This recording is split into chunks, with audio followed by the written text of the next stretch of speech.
Hey guys, welcome to the Reparenting Daily podcast, your daily free guide for inner child healing. This podcast helps you establish a consistent reparenting routine and is divided into 3 sections. The first is a daily reading, the second is a discussion of that reading followed by suggested journal prompts, and the last section is a peaceful meditation for closing.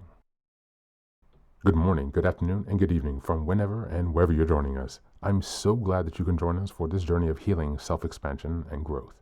If this is your first time, welcome. Now, before we dive in, I'd like to remind us that we've passed the 500 marker of Reparenting Daily. As a celebration of that, I've opened the Patreon community for free membership so that you can join our Zoom calls for free. There's a lot going on in the world right now, and many people are struggling. And so my hope with this is to encourage others to take up the serious work of reparenting on themselves and to offer and provide a free community where people can do that. I'd also like to personally thank all of you who have been along for the journey so far. Just as a reminder, this is a free podcast, but I do sell the Reparenting Daily Journal where you can follow us along with all the monthly and weekly themes, and where you can also join us in our free Zoom calls to reflect on the weekly themes as we make our way through the year.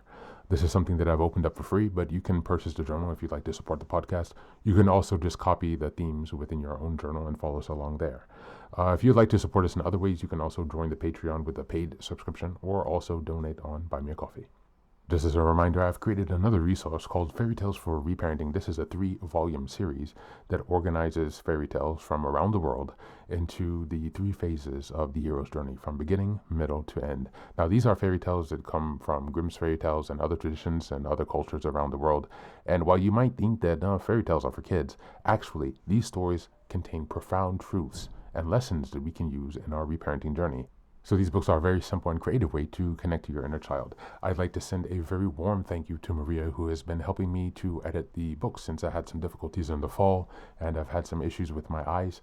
So now the first 2 volumes are available on Amazon in ebook or regular book format, so you can check those out, and we'll be working on that last volume to release to you as soon as possible.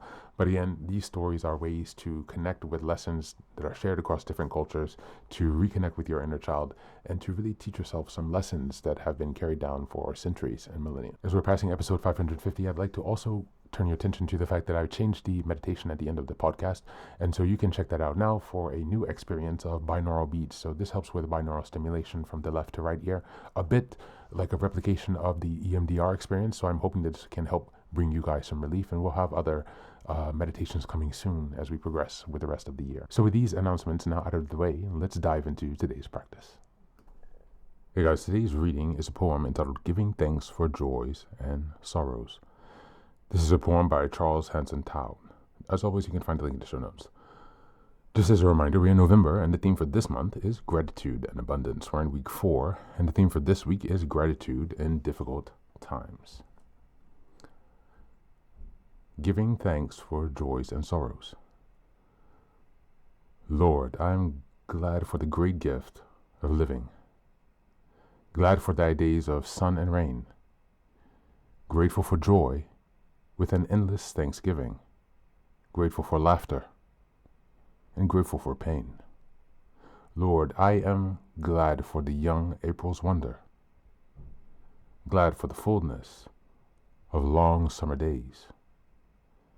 And now in the spring, and my heart are asunder. Lord, I give thanks for the dark autumn ways. Sun, bloom, and blossom. O Lord, I remember the dream of the spring, and his joy I recall. But now in the silence and pain of November, Lord, I give thanks to thee, giver of all. Thank you. And that's the reading for today.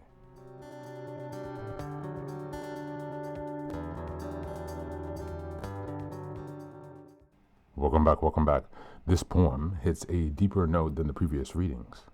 It reminds you that joy isn't the whole story, and sorrow isn't a mistake.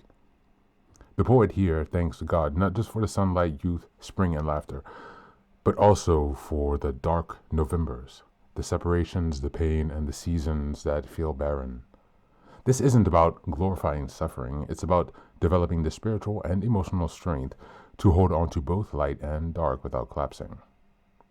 The deeper message is that gratitude becomes real when we include what didn't choose you. It's easy to be grateful for warmth and beauty. The real evolution is learning to say, I don't love this moment, but I can still honor that it's what's shaping in me. This is the essence of mature abundance, not pretending that everything is good, but trusting that everything can be used for growth. In the context of finding joy in simple things, the poem reframes joy not as a constant high, but as the thread that weaves through all seasons. Even in the dark autumn ways, there is something to give thanks for. The resilience it builds, for example, the clarity it gives, or perhaps the eventual spring it prepares. This reading strengthens your capacity to hold life with open hands as opposed to clenched fists. As we go into the journal prompts today, number 1, which dark November moment in my life, past or present, are shaping me in ways I haven't fully acknowledged yet? What strength or clarity have they forced me to develop?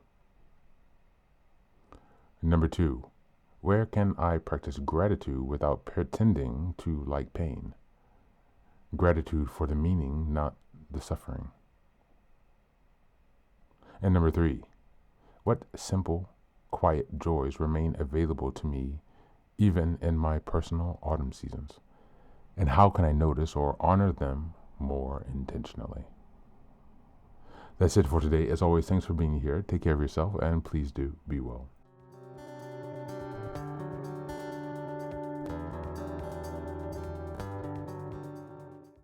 Welcome back. Welcome back. Now, this is the third and final section of the daily podcast. This is your silent meditation. Please go ahead and find a space where you can be comfortable and undisturbed, where you can relax and spend some time with yourself for this 10-minute silent meditation. You can choose to be sitting, standing, lying down, or in whatever position makes you comfortable today. Take a moment to simply be with yourself. Focus on your breath and gently connect with each part of your body. If thoughts arise, don't let them overwhelm you. Just observe them without attachment. Imagine them as leaves drifting down atop a river, passing by without needing your engagement. Stay present, grounded, and open to this moment.